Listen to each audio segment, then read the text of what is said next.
we have a king that matches the greatness of the history of the Shekiris themselves. And so we are very proud of him. When you see him, you'll be glad that he's your king. He's humble, but at the same time, very flamboyant in a unique way. All you need to do is just take a good look at him. One look, and you will know that he's a king. He's a man that believes in equity. Vibrant, well and highly educated, well exposed, understands the issues of the youth and the elderly people, children, women, men. Our King Atúwàtse III is beautiful to behold as a king. It doesn't matter where you are located, home and abroad. He had an open door policy. Ògíamẹ is my father, and I'm proud of him. As the spiritual, cultural, political, and traditional ruler of this land, I, Ògíamẹ Atúwàtse III, the 21st Olú of Warri, the first son of Olú Atúwàtse II, the grandson and direct descendant of Olú II. I was blessed to be there when he was coronated, and you know, it's difficult to put in words feeling that all of us had that day. It is hope. Since 21st August 2021, the Shekiri is beginning to have a new face. The reign of the 2 years of Ògíamẹ Atúwàtse III has been very significant, bringing back Shekiri to where we normally grew up to find it. The 2 years reign has been an exciting period for the people of Shekiri land. It's a new era. Shekiri has been a pride to our neighbors.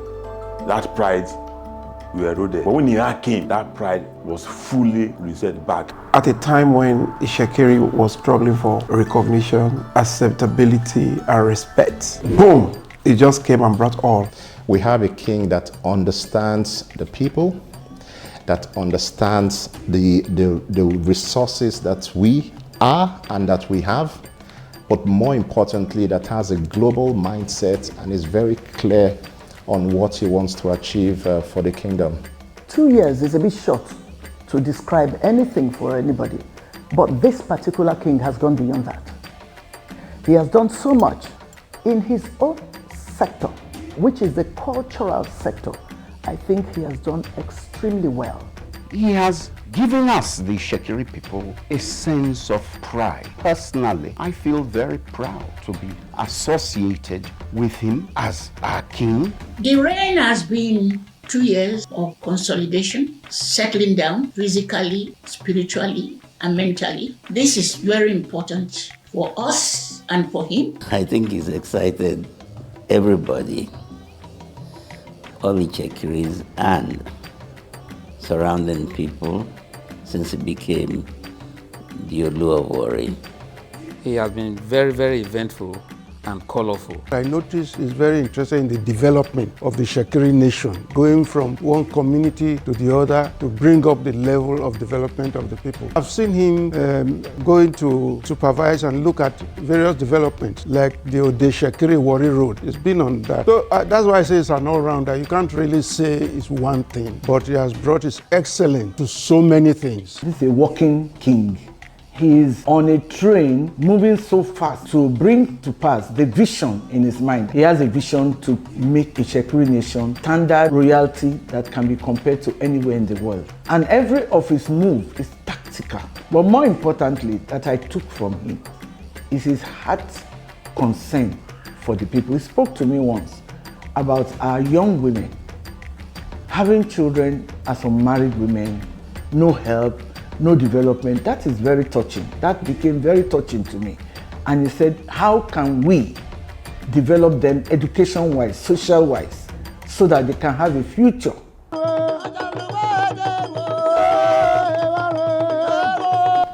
Every quarter we have the Gigo Agofe, where communities come to showcase their culture, tradition, history for a quarter of the year. And when they do this, It culminates in their mounting the security for the palace for that period of time and having their flags flown. They have that face-to-face with our king and our leadership in the kingdom. They own the activities of the day, and over a 3-month period. I see that as a very powerful means of engaging our local communities.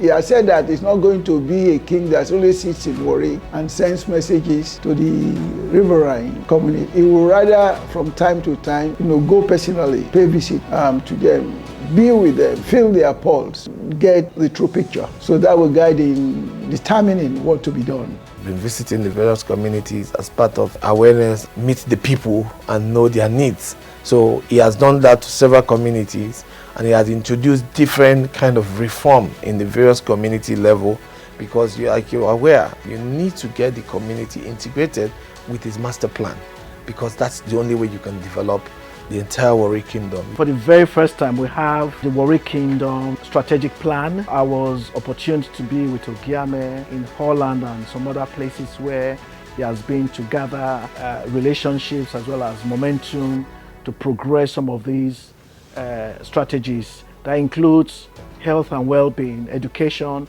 as well as issues relating to our marine as an environment.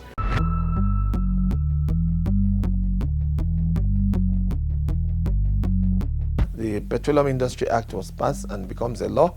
The Olú of Warri was the first to galvanize the Chekiri community to come up with our plans in line with the PIA.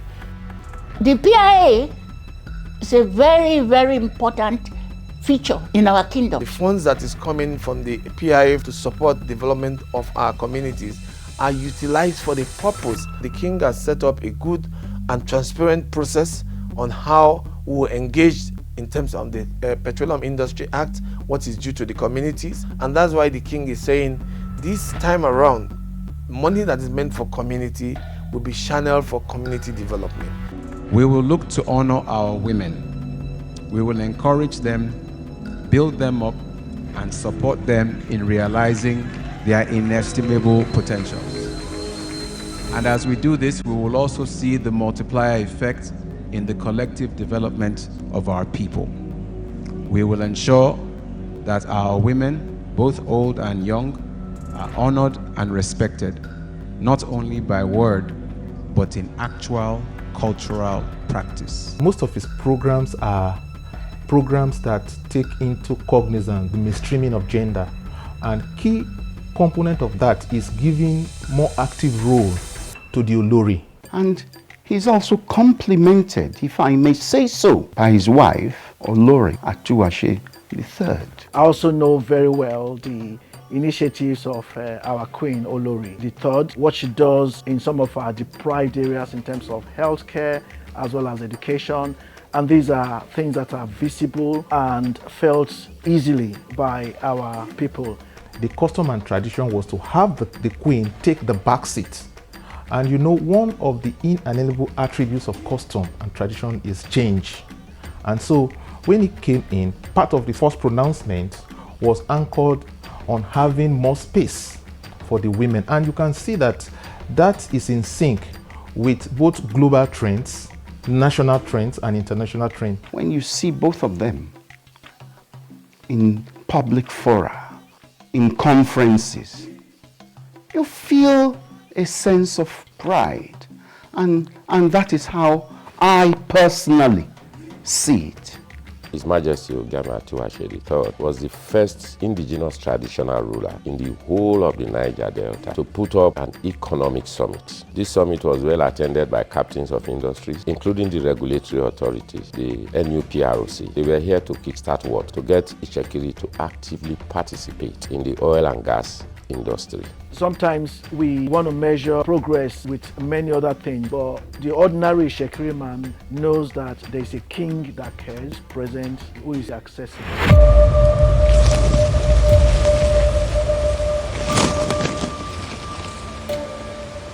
In those days, our father, when they planted the seed, they did not go and dig the ground to look if the seed is growing. The seed grow by nature.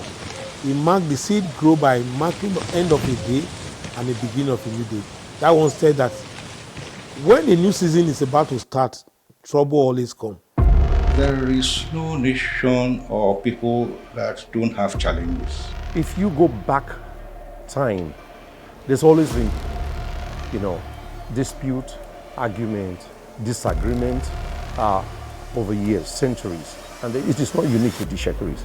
We have no external challenges because Ògíamẹ Atúwàtse III is reaching out very well to our neighbors. For internal challenges, of course, The immediate one being the initial disagreement over the rulership or over the stool. Who are the people making noise? Very, very minute. Very few who are not happy because of disappointment that they created with their own hands. You may not like what I say, but I find it so insignificant for anyone to say, because there are individuals that, if I may say, possessed by wrong information, possessed by wrong thought, that Shekiri is not united. Far from it. We are one tribe with one language, one king, with one destiny. Shekiri is a united kingdom. So many people who have been used to the conventions as they were before, they are not, they are gradually, although repellent to the change, but they are gradually getting used to it. I want to be this, you have a choice to want to be anything. Whether you can be allowed to be that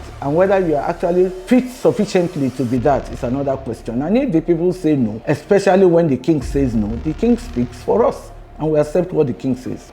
There's no way you can fight the king, because in our culture, if you are fighting the king, you are fighting the Shekiri man. If you fight the king, you are fighting me, you are fighting my children. With time, those who are making noise, irrelevant noise, they will come back. They will come back to the fold. Now they are seeing the bigger picture, and I believe they will come around. They are all our brothers and sisters, and they will come around someday and acknowledge the fact that Ògíamẹ is Ògíamẹ. And when I hear people say that there's a bit of division, there's no division in what I learned. We focus all our energies on how we can midwife the whole system to our greater benefit. We have moved on. The majority of the Shekaris, 99.9% of the Shekaris are behind the Olu. There will always be disagreement. It's how you resolve this disagreement. And I want to commend Ògíamẹ, the way he's handled the whole thing. As a father, you don't talk. You just wait. With time, we all don't grow at the same time. Some will understand very quickly, but some will take time to understand. But just give them time. They will come back to their senses. And he will open his arm wide as a father. The Shekiri nation is 100% united under Ògíamẹ. Go.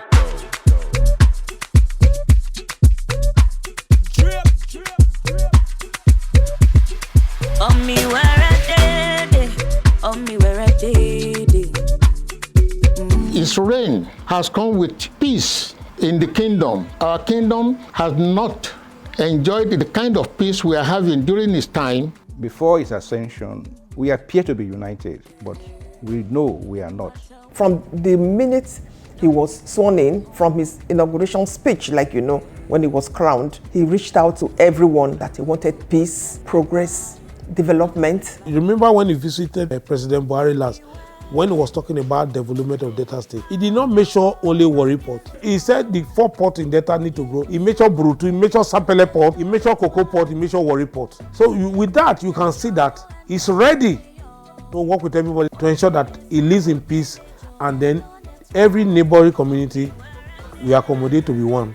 He has tried as much as possible to reach out to all the neighboring towns and all other tribes in the region to be peaceful. First of his kind, there's unity in the land between we and our neighbors. He's been loved by everybody. You will recall that sometime last year, the Miller Waterside, which was dominantly occupied by Ijos, caught fire. Because Ògíamẹ considered the Ijos of Warri part of Warri Kingdom, he paid a personal visit to the victims of this fire incident. Not just showing face and showing solidarity with them, but contributed money towards having the burnt down houses and businesses there. Contributed money towards getting them to revive their businesses. He has gone on several trips to see the various sister nations close to the Shekiris, to link up with them, to step up the level of friendship and cooperation. We've noticed that with great joy. So that reduces all the tension that used to exist. He has given an olive branch to all our neighbors that is prepared to live in peace and prosperity with all our neighboring people, the Jaws, the Urubos, the Sokos and all, you know. There are a lot of Igbos in Warri as well. He's very inclusive. He brings people together. He reaches out to people. You can't fault him on that one. And that has played a very vital role uniting us with our neighbors. The palace has worked out a seamless ways of interfacing the community's needs and dispute resolution with the palace, whereby whatever dispute, whatever disagreement they have, if they cannot resolve it at the community level, they take it up to the palace and it is resolved at that level. I think that is a lot to say for a king who's only coming for 2 years.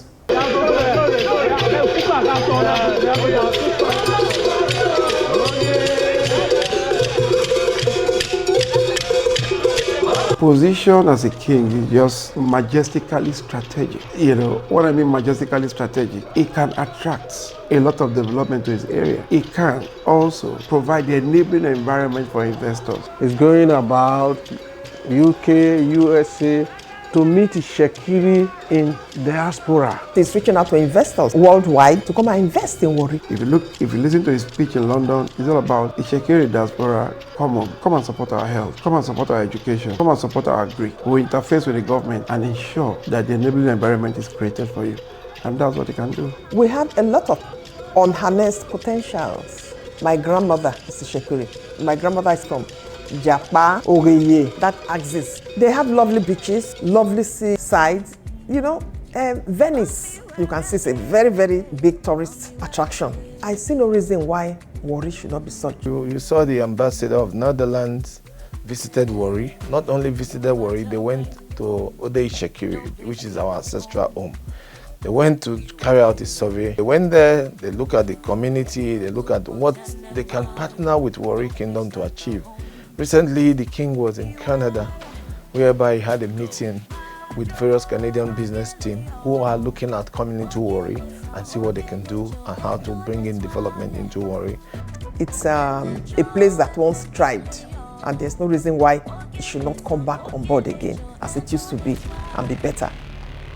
I see that the Shekiri nation will begin to take its pride of place. We believe it will continue in this stead. We believe it can only get better. The future is bright. The foundation is solid. I see that a lot of people are coming, both national and international, to join hands with him. When God gave us a king of such value, it tells only one thing, that the future is bright for all Shekiri, and the future is bright for Delta State, and the future is bright for Nigeria. We must do all we can to support him in whatever we can. You saw the way it was received when he went to Canada, Accra, England. You know, it's been all over the world. I witnessed the crowning, and it was my pride and joy to see him being crowned. From the day he was crowned, he put God first. You know, boldly and openly was worshiping his Lord. And that makes a lot of difference. That makes a meaning to the crown on his head. He understood what he is born to do. Born to rule, a Christian, a traditional ruler. He studied the two, and because he's well exposed, he's been able to marry the two. It's a pharmacy. You know what that means? He can do no wrong. Everything he says is a law. It's coming like the coming of Christ. He's a man of vision. A God-given king, educated, enlightened, well-exposed king. He's able to travel. He's able to move from one part of the globe to the other, carrying with him all that he has been taught as a king. He has redefined what monarchy is, an asset of inestimable value. That's what Ògíamẹ is to the Shekiri nation in particular, and to the world at large. I don't want to use the word glamour, because it doesn't really describe the depth of what is being done. It's not a surface thing. He's not only a king representing the Warri Kingdom, but a king that is renowned for his ambassadorial work across nations, countries. When he came to Doha for the World Cup, You know, normally for everybody that sits in the VVIP tribune, they do what's called a security check, which is quite global because of the kind of caliber personalities. But it didn't take 24 hours for them to say, Ògíamẹ is welcomed. I was so proud, you know. He's made us very proud. So it's not a fluke that it was conferred with the third national honor, the Commander of the Federal Republic. Wish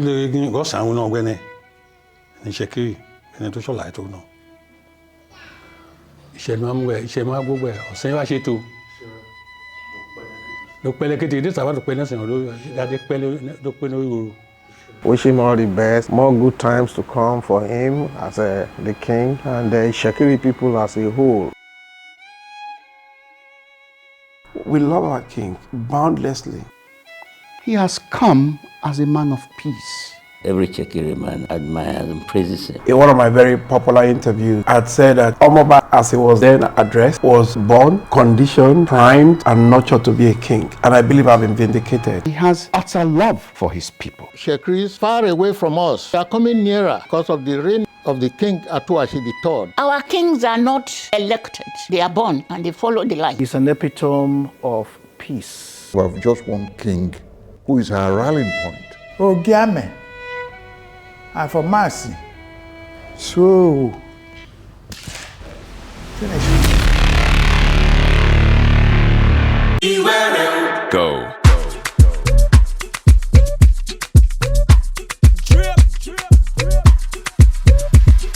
On me where I did, on me where I did it.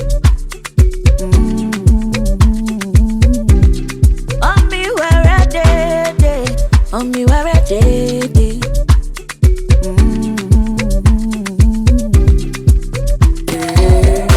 No matter where you go, no place be like home.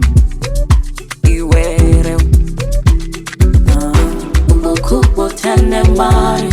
No place like our home. Beware.